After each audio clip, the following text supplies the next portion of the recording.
缺陷问题缺陷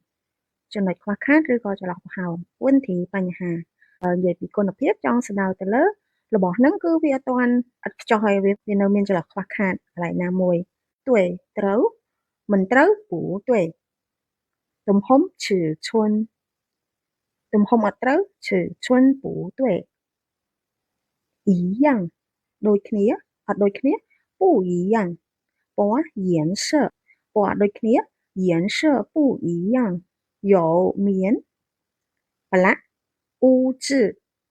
មានប្រឡាក់有污渍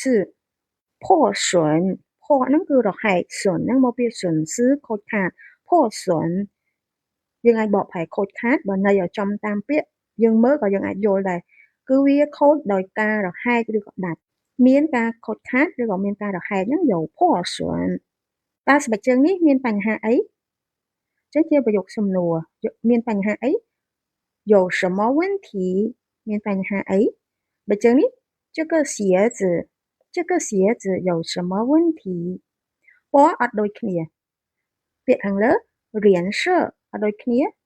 不一样ពណ៌អត់ដូចគ្នានៅមានបញ្ហាផ្សេងអត់នៅមានគឺ还有ពាក្យ还有ហ្នឹងយើងអាចបកប្រែថានៅមានឬក៏លើសពីនេះនិយាយទៅគឺអ្វីដែលបន្ថែមពីលើបន្ថែមទៀតក្រៅពីនេះ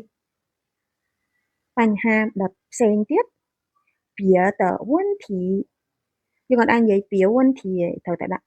ឈ្មោះ别的问题បញ្ហាផ្សេងទៀតម៉ាស់បង្កើតជាសំណួរអញ្ចឹងនៅមានបញ្ហាផ្សេងទៀតអត់还有别的问题吗នៅមានស្នាមប្រឡាក់还有ស្នាមប្រឡាក់ពាក្យខាងលើ污渍ប្រឡាក់ឬក៏ស្នាមប្រឡាក់还有污渍នៅមានស្នាមប្រឡាក់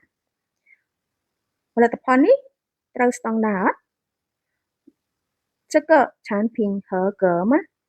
ផលិតផលនេះត្រូវស្តង់ដារន័យថាផលិតផលហ្នឹងមានគុណភាពអត់这个产品合格吗អត់មានគុណភាពទេឬក៏អត់ត្រូវស្តង់ដារទេមានដាច់រហែកមានការខូចខាត不合格有破损ពណ៌ស្បែកជើងនេះអត់ដូចគ្នាអត់ដូចគ្នា不一样ពណ៌颜色បើចឹងនេះ这个鞋子ចឹងពណ៌ស្បែកជើងនេះ